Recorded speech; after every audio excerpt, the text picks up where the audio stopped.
इयत्ता 9वी अणु आणि रेणू या पाठामध्ये कालपर्यंत आपण रेणू वस्तुमान हा भाग बघितलेला आहे. पदार्थाचं परमाणु वस्तुमान हे ठरलेलं असतं, जे आपण इयत्ता 8वी मध्ये शिकलेलो आहे. कार्बन 12 या तटस्थानीयाचा उपयोग करून पदार्थाचं परमाणु वस्तुमान ठरवलेलं आहे आणि म्हणून त्याला तुलनात्मक वस्तुमान असं म्हणतात.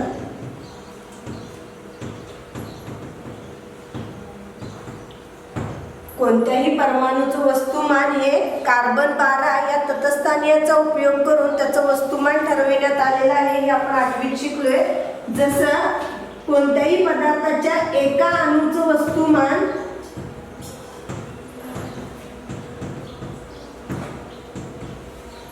हे कार्बन 12 या तटस्थानीयाच्या 1/12 भागाच्या एका अणूच्या वस्तुमानाशी तुलना करून काढलं जातं.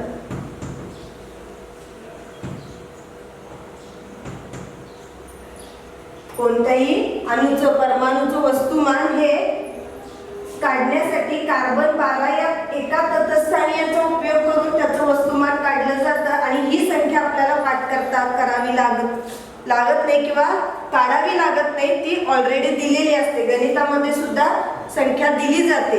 जसं आपल्याला माहिती आहे की कार्बनचं 12, नायट्रोजनचं 14, ऑक्सिजनचा 16, हेलियमचा 4, हायड्रोजनचा 1. जी संख्या त्याच्या डोक्यावर लिहिली जाते ती त्या मूलद्रव्याची, त्या परमाणूची तुलनात्मक वस्तुमान असतं आणि ज्याला आपण वस्तुमानांक असं सुद्धा म्हणतो. आता याचाच उपयोग करून काल आपण रेणू वस्तुमान काढण्याचं शिकलं आणि हे तुलनात्मक वस्तुमान U म्हणजे ॲटॉमिक मास युनिट या एककामध्ये मोजलं जातं. त्यालाच आपण AMU असं म्हणतो आणि लिहिताना ते U या अक्षरामध्ये लिहिलं जातं. जसं कार्बनचं वस्तुमान 12 आहे म्हणजेच 12U, नायट्रोजनचं वस्तुमान 14 आहे म्हणजे ते 14U. जेव्हा वस्तुमान, अणुवस्तुमान, परमाणु वस्तुमानांचा उपयोग करून रेणू वस्तुमान काढलं जातं तेव्हा त्याचं ॲटॉमिक मास युनिट मधून ग्रॅम मध्ये रूपांतरित करणं गरजेचं असतं आणि तेच जेव्हा ग्रॅम मध्ये दर्शविलं जातं तेव्हा त्याला ग्रॅम वस्तुमान असं म्हणतात. जसं कार्बनचं atomic mass unit 12 atomic mass unit किंवा 12 युनिफाईड असेल तेच 12 ग्रॅम असं मानलं जातं म्हणजेच त्याला ग्रॅम वस्तुमान असं म्हणतात. कार्बन नायट्रोजनचा विचार केला तर नायट्रोजनचं ग्रॅम वस्तुमान 14 ग्रॅम म्हणायचं. ऑक्सिजनचा विचार केला तर ऑक्सिजनचं ग्रॅम वस्तुमान हे 16 ग्रॅम म्हटलं जातं. म्हणजेच रेणू वस्तुमान, रेणू कधी तयार होतात जेव्हा 2 किंवा 2 पेक्षा जास्त परमाणू एकत्र येऊन रेणूंची निर्मिती होते आणि त्यांचं रेणू वस्तुमान हे परमाणूंच्या वस्तुमानांची बेरीज म्हणजेच रेणू वस्तुमान होईल. परमाणूंचं रेणूमध्ये असणाऱ्या परमाणूंच्या वस्तुमानांची बेरीज म्हणजेच रेणू वस्तुमान हे पदार्थाच्या रेणूतील सर्व परमाणूंच्या वस्तुमानांची बेरीज असते. हे वस्तुमान तुलनात्मक वस्तुमान काढलं जातं म्हणून त्याला ॲटॉमिक मास युनिट या एककामध्ये मोजलं जातं किंवा व्यक्त केलं जातं. उदाहरणच घेऊया. रेणू वस्तुमान काढण्यासाठी एक उदाहरण घेतलं की नायट्रिक आम्ल HNO3. आपल्याला माहिती आहे हायड्रोजनचा अणू 1 आहे, त्याचं वस्तुमान 1 आहे. नायट्रोजनचा अणू 1 आहे, त्याचं वस्तुमान 14 आहे. ऑक्सिजनचे अणू 3 आहेत, त्याचं वस्तुमान 16 आहे. यानुसार 1 + 14 + 48 म्हणजेच 63 युनिफाईड मास U या पद्धतीनं याचं रेणू वस्तुमान काढलं आणि हेच जेव्हा ग्रॅम मध्ये व्यक्त केलं जातं तेव्हा ते 63 ग्रॅम असं मानलं जातं. म्हणजेच हे वस्तुमान तुलनात्मक वस्तुमान आहे म्हणून ते ॲटॉमिक मास युनिट या एककात मोजलं जातं, व्यक्त केलं जातं. ते ग्रॅम वस्तुमानात सांगताना ग्रॅम मध्ये सांगितलं जातं. यानंतर पुढचा भाग आहे सूत्र एकक वस्तुमान. रेणू वस्तुमानासारखं सूत्र एकक वस्तुमान सुद्धा काढलं जातं. फरक एवढाच आहे याच्यामध्ये, ज्या वेळेला संयुग ही आयन्सनी बनलेले असतात, आयनिक कंपाऊंड्स असतात, आयनिक बंधांनी बनलेले असतात, तेव्हा ज्या पदार्थाचे घटक कण हे आयन्स असतात त्यासाठी सूत्र एकक वस्तुमान हा शब्द प्रयोग केला जातो किंवा हा शब्द वापरला जातो. म्हणजे काय तर बघा, copper sulphate CuSO4, Cu plus SO4 minus, sodium chloride Na plus Cl minus, magnesium nitrate MgNO3, Mg plus NO3 minus. अशी जेव्हा आयनिक कंपाऊंड्स असतात म्हणजे आयनिक संयुग असतात ज्याच्यामधले पदार्थाचे कण हे आयन्स असतात, धन आयन ऋण आयन यांच्यापासून एक कंपाऊंड एक संयुग बनलेलं असतं, त्याच्यासाठी जेव्हा रेणू वस्तुमान काढलं जातं तेव्हा त्याला सूत्र एकक वस्तुमान हा शब्द प्रयोग उपयोगात आणला जातो. यानंतर पुढे मोल संकल्पना. एक उदाहरण घेऊन तुम्हाला पटवून देता येईल की मोल संकल्पना हा शब्द प्रयोग का अस्तित्वात आला. तर बघा, पाणी हे हायड्रोजन आणि ऑक्सिजन या दोन मूलद्रव्यांच्या संयोगातून बनलेलं संयुग आहे. हायड्रोजन आणि ऑक्सिजन या दोन मूलद्रव्यांच्या संयुगातून पाणी हे एक संयुग बनतं. रासायनिक समीकरण संतुलित करण्याची जी गरज आहे त्यानुसार बघा, हायड्रोजनचे इथं दोन अणू आहेत, इथं हायड्रोजनचे दोन अणू आहेत, इथं ऑक्सिजनचे दोन अणू आहेत, इथं ऑक्सिजनचा एकच अणू आहे. समीकरण संतुलित करण्याच्या नियमानुसार कोणतीही संख्या इकडे वाढवता येत नाही. आपल्याला जे वाढवायचं आहे ते इकडेच वाढवायला पाहिजे. म्हणजे ऑक्सिजनच्या अणूला आपण 2 केलं. ऑक्सिजनच्या अणूला 2 करताना हायड्रोजनचे अणू टोटल 4 झाले आणि त्यानुसार या हायड्रोजनच्या अणूला आपल्याला 4 करायला पाहिजे, म्हणजे इथं 4 झाले. इथं बघा, आता हायड्रोजनचे 4 अणू झाले, इथं हायड्रोजनचे 4 अणू झाले, ऑक्सिजनचे 2 अणू झाले, ऑक्सिजनचे 2 अणू झाले. हे झालं संतुलित रासायनिक समीकरण. यानुसार आपल्याला याच्याकडे बघितल्यानंतर लक्षात येतं की हायड्रोजनच्या 2 परमाणूंचा 2 हे हायड्रोजनचे रेणू आहे. H2 हा हायड्रोजनचा रेणू आहे. हायड्रोजनच्या 2 रेणूंचा ऑक्सिजनच्या एका रेणू बरोबर, इथं ऑक्सिजनचा रेणू आहे, ऑक्सिजनच्या एका रेणू बरोबर जेव्हा संयोग होतो त्यावेळेला पाण्याचे 2 रेणू तयार होतात. हे आपल्या लक्षात आलं. हे रासायनिक समीकरण संतुलित केल्यानंतर आपल्याला लक्षात येतं. आता या ठिकाणी आपल्याला जर वस्तुमानांचा विचार केला तर हायड्रोजनचे एकूण 4 अणू आहेत, एका अणूचं वस्तुमान 1 आहे, अधिक ऑक्सिजनचे इथे 2 अणू आहेत, त्याचं वस्तुमान आहे 16. टोटल किती तयार झाले तर 2. हायड्रोजनचे इथं बघा टोटल 36 ग्रॅम वस्तुमान आपल्याला पाण्याचं 36 ग्रॅम पाणी मिळतं. कसं तर 4 ग्रॅम हायड्रोजन आणि 32 ग्रॅम ऑक्सिजन जेव्हा एकत्र येतं, 4 ग्रॅम हायड्रोजनचा 32 ग्रॅम ऑक्सिजन बरोबर संयोग होतो त्यावेळेला आपल्याला 36 ग्रॅम पाण्याचे रेणू मिळतात. हे आपल्याला वस्तुमानावरून सांगता आलं. आणि हेच युनिफाईड मास म्हणजे 36U या एककामध्ये सुद्धा आपण मांडू शकतो. पदार्थाचं प्रमाण त्याच्या वस्तुमानावरून किंवा त्याच्यातल्या परमाणूंच्या संख्येवरून दर्शवलं जातं. पदार्थाच्या प्रमाण, जर प्रमाण म्हणजे काय तर तुम्ही बघितलं की 4 ग्रॅम हायड्रोजनचा 32 ग्रॅम ऑक्सिजन बरोबरच संयोग व्हायला पाहिजे, तेव्हाच पाण्याचे 2 रेणू आपल्याला मिळतात जे 36 ग्रॅम इतके मिळतात. हे ठरलेलं प्रमाण आहे. याच्यामध्ये कमी जास्तपणा झाला तर ते संयुग तयार होत नाही.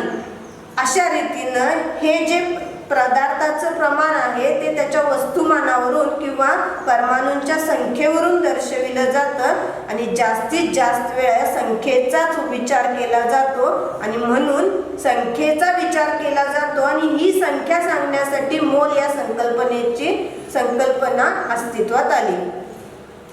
ॲव्होगॅड्रो नावाचा शास्त्रज्ञ त्यानं या मोल या संकल्पनेचा शोध लावला आणि त्याच्यानुसार बघा कोणत्याही पदार्थाच्या एका मोलमध्ये त्या पदार्थाच्या कणांची, परमाणूंची, रेणूंची संख्या म्हणजेच त्याच्यातल्या असणाऱ्या किंवा आयनांची संख्या ही एक ठरलेली असते.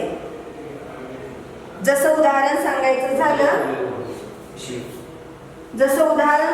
झालं तर हायड्रोजनचं परमाणु वस्तुमान 1 आहे. याचा अर्थ 1 ग्रॅम हायड्रोजन म्हणजे 1 मोल. 1 ग्रॅम हायड्रोजन म्हणजे 1 मोल. नायट्रोजनचं परमाणु वस्तुमान आहे 14. याचा अर्थ 14 ग्रॅम नायट्रोजन म्हणजे 1 मोल. ऑक्सिजनचं वस्तुमान आहे 16. याचा अर्थ 16 ग्रॅम ऑक्सिजन म्हणजे 1 मोल. हे परमाणूंच्या बाबतीत झालं. तसंच रेणूंचा विचार केला तर रेणू म्हणजे परमाणू 2 किंवा 2 पेक्षा जास्त रेणू. क्लोरीनचा विचार केला तर 2 क्लोरीनचं वस्तुमान आहे 35.5. त्यानुसार 71 ग्रॅम क्लोरीन म्हणजे 1 मोल. 71 ग्रॅम क्लोरीन म्हणजे 1 मोल. ही मोलची संकल्पना अवोगाड्रोने मांडली. आणि 1 मोल म्हणजे किती मग? तर 1 मोल म्हणजेच 6.022 गुणिले 1023 इतके कण एका मोलमध्ये असतात. याचा अर्थ 1 ग्रॅम हायड्रोजन म्हणजे 1 मोल म्हणजे 1 ग्रॅम हायड्रोजन मध्ये 6.022 गुणिले 1023 एवढे हायड्रोजनचे कण असणार. 16 ग्रॅम म्हणजे 1 मोल ऑक्सिजनचा 1 मोल म्हणजे ऑक्सिजनच्या एका मोल मध्ये 6.022 गुणिले 1023 ऑक्सिजनचे परमाणू असणार. ऑक्सिजनचा रेणू म्हटलं तर लिहिलं जातंय O2. ऑक्सिजनचा परमाणू म्हटलं तर O लिहिलं जाते. रेणू म्हटलं तर O2 लिहिलं जाते. त्यावेळेला त्याचं वस्तुमान होते 2 गुणिले 16 बरोबर 32 ग्रॅम. आणि हे 32 ग्रॅम म्हणजेच 1 मोल. रेणू म्हटले जेव्हा म्हटलं जाते त्यावेळेला 32 ग्रॅम विचारात घेतलं जाते. परमाणू अणू म्हटलं तर 16 ग्रॅम विचारात घेतलं जाते. तेव्हा ऑक्सिजनच्या रेणूचं 1 मोल म्हणजे 32 ग्रॅम ज्याच्यामध्ये 6.022 गुणिले 1023 इतके कण त्याच्यामध्ये असणार आहेत. ऑक्सिजनचे रेणू त्याच्यामध्ये असणार आहेत. यानुसार आपल्याला अवोगाड्रो या शास्त्रज्ञाने दिलेल्या या मोल संकल्पनेचा उपयोग करून उदाहरणं सोडवावी लागणार आहेत.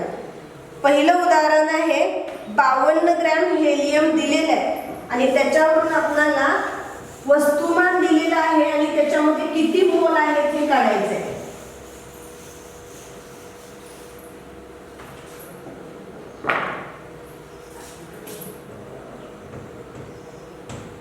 बावन्न ग्रॅम हेलियम दिले.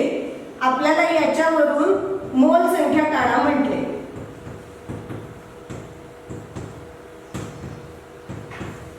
आता बघा जी किंमत दिलेली आहे ती किंमत स्मॉल m मानायची.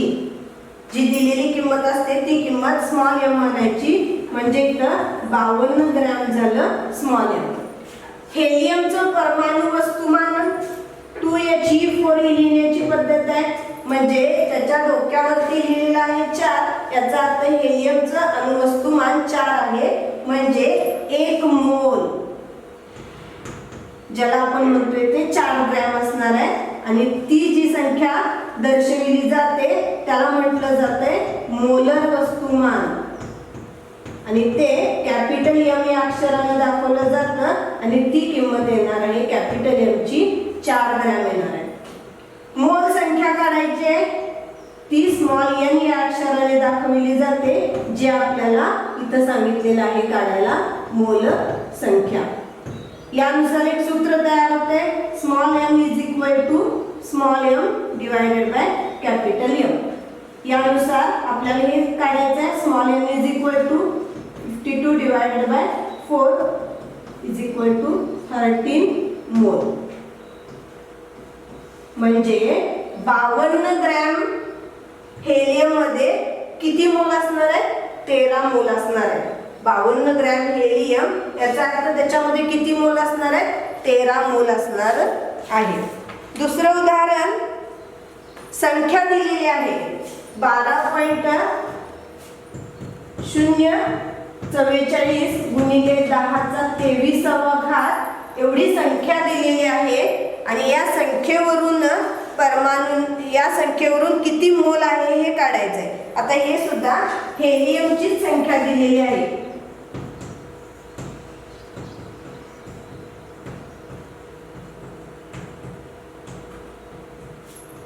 हेलियम परमाणु संख्या दिलेली आहे आणि यावरून आपल्याला मोल संख्या काढा म्हणून सांगितले.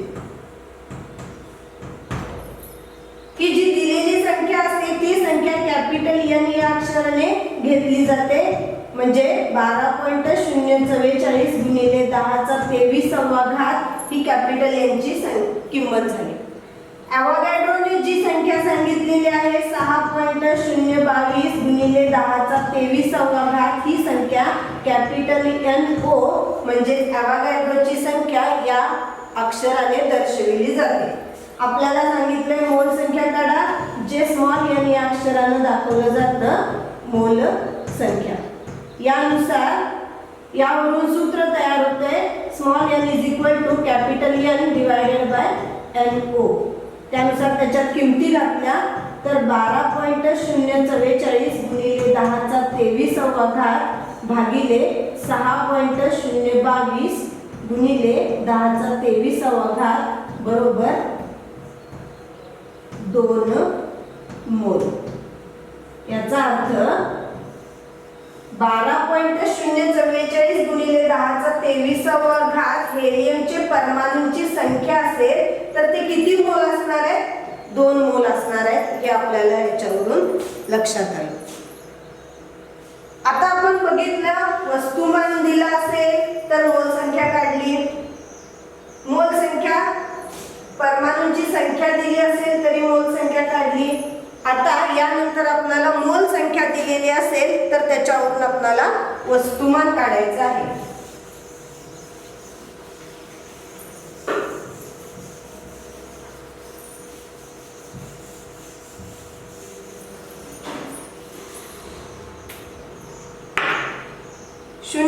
.5 मोल नायट्रोजन वायू, 0.5 मोल नायट्रोजन वायू म्हटलंय. तर नायट्रोजन वायू याचा अर्थ नायट्रोजनचे 2 परमाणू एकत्र येऊन एक रेणू तयार झालाय.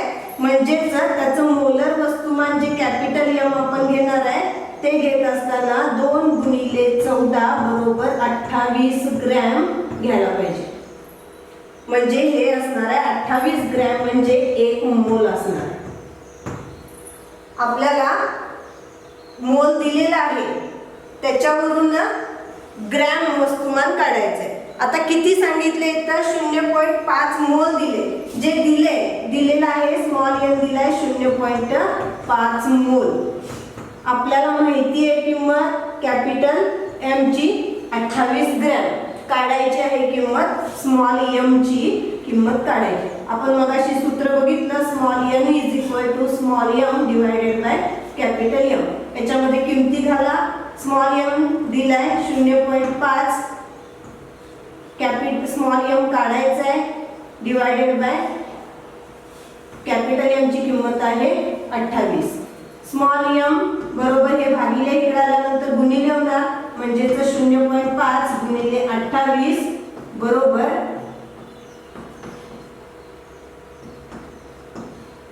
14 ग्रॅम. किती येणार वस्तुमान त्याचं? 14 ग्रॅम एवढं वस्तुमान त्याचं येणार. 0.5 नायट्रोजन वायूचे 0.5 मोल N2 घेतले म्हणून इथं आपल्याला N2 घेत असताना 14 अणुवस्तुमानाचं पुन्हा त्याचं ग्रॅम वस्तुमान नायट्रोजन रेणू घेतलेला आहे म्हणून त्याचं मोलर वस्तुमान येणार आहे 28 ग्रॅम. 28 ग्रॅमचा 1 मोल होणार आहे आणि त्यानुसार 0.5 मोल म्हणजेच 14 ग्रॅम तिथं नायट्रोजन वायू असायला पाहिजे. तसंच यासारखं दुसरं जर उदाहरण घेतलं तर 0.5 नायट्रोजन परमाणू म्हटले. इथं वायू म्हटले, आता आपल्याला परमाणू बघायचे. 0.5 नायट्रोजन परमाणू, इथं फक्त परमाणू म्हटले. याचा अर्थ इथं कॅपिटल एम ची किंमत आपल्याला 14 ग्रॅम घ्यायची आहे. इथं आपण कॅपिटल एम ची किंमत 28 घेतली, कारण इथं नायट्रोजनची रेणू आहे N2 आहे. इथं कॅपिटल एम 14 घेतला. 0.5 मोल सांगितलाय म्हणजे इथं यानं दिलाय 0.5, काढायचं आपल्याला स्मॉल एम. त्यानुसार small m is equal to small m divided by capital M. आपल्याला काढायचंय स्मॉल एम, म्हणून स्मॉल एम बरोबर हे भागिले इकडे आल्यानंतर गुणिले होणार n गुणिले कॅपिटल एम. घाला किमतीच्या 0.5 गुणिले एम 14, 14 पंचे 70, दशांश चिन्ह इकडे पाठीमाग 7 ग्रॅम. 0.5 मोल नायट्रोजन परमाणू म्हणजेच 7 ग्रॅम त्याच्यामध्ये असणार आहे. त्याचे मोलर वस्तुमान हे 7 ग्रॅम असायला पाहिजे. आता बघूया, संख्या दिलेली असेल तर आपण वस्तुमान काढलं. त्यानुसार जर आपल्याला रेणूंची संख्या दिली असेल तर आता आपल्याला परमाणू किती असेल ते बघायचंय. तर एक उदाहरण घ्या. 3.011 गुणिले 10⁻23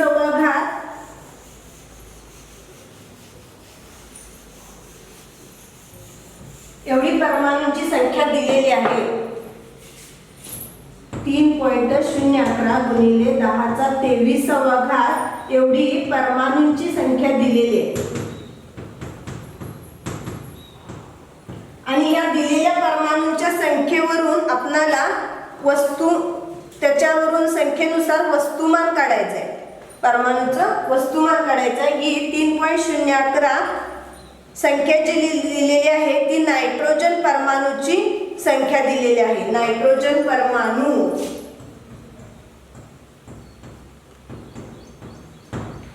आता याच्यामध्ये बघा आपल्याला काय काय माहिती आहे गणितामध्ये ते पहिला लिहून घ्यायचं. त्यानुसार नायट्रोजन परमाणू आहे, याचा अर्थ त्याचं मोलर वस्तुमान कॅपिटल एम हे 14 ग्रॅम असायला पाहिजे. ही संख्या दिलेली आहे. दिलेली संख्या नेहमी कॅपिटल एन या अक्षराने घ्यायची. 3.011 गुणिले 10⁻23. अवोगॅड्रोची संख्या आपल्याला माहिती आहे. NO बरोबर 6.022 गुणिले 10⁻23. काढायचं आहे आपल्याला स्मॉल एम. परमाणूंची संख्या दिलेली आहे, नायट्रोजन परमाणूंची संख्या दिलेली आहे, त्याच्यावरून वस्तुमान काढायचं आहे आपल्याला.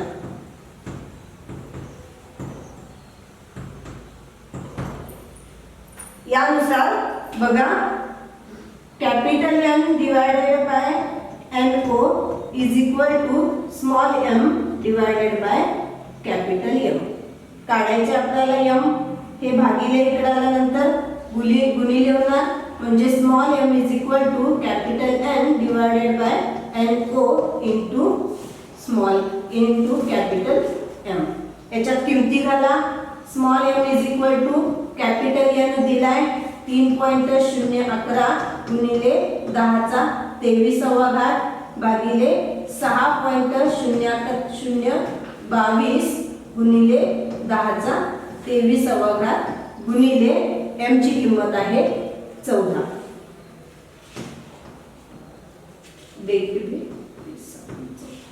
म्हणजे इथं एम बरोबर 7 ग्रॅम येणार.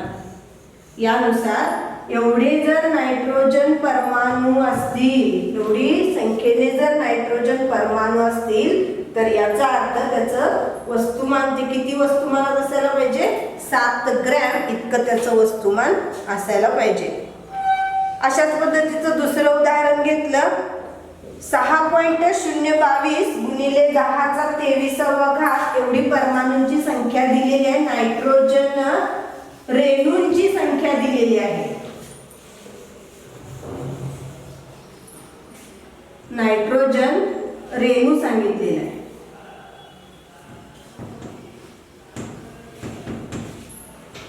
सहा पॉइंट 022 गुणिले 10⁻23 एवढी परमाणूंची संख्या दिलेली आहे आणि तो नायट्रोजनचा रेणू आहे. नायट्रोजनचा रेणू सांगितलेला आहे याचा अर्थ त्याचं मोलर वस्तुमान आपल्याला 2 गुणिले 14 म्हणजेच 28 ग्रॅम घ्यायला पाहिजे. कॅपिटल एम ची किंमत 28 ग्रॅम घ्यायला पाहिजे.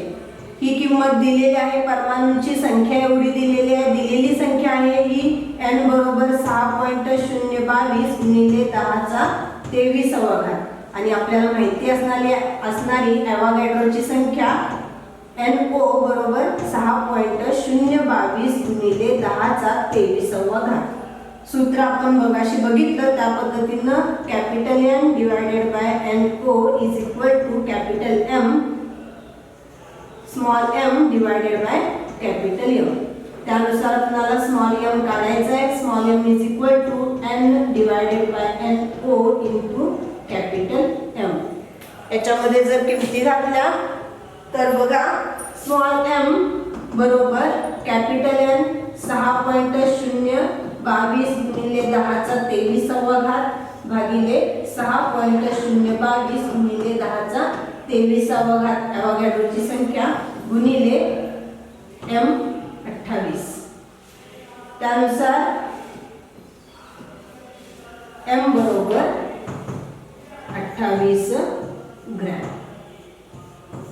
याचा अर्थ 6.022 गुणिले 10⁻23 एवढ्या परमाणूंची संख्या असेल त्यावेळेला नायट्रोजन परमाणूंचं वस्तुमान हे 28 ग्रॅम असायला पाहिजे.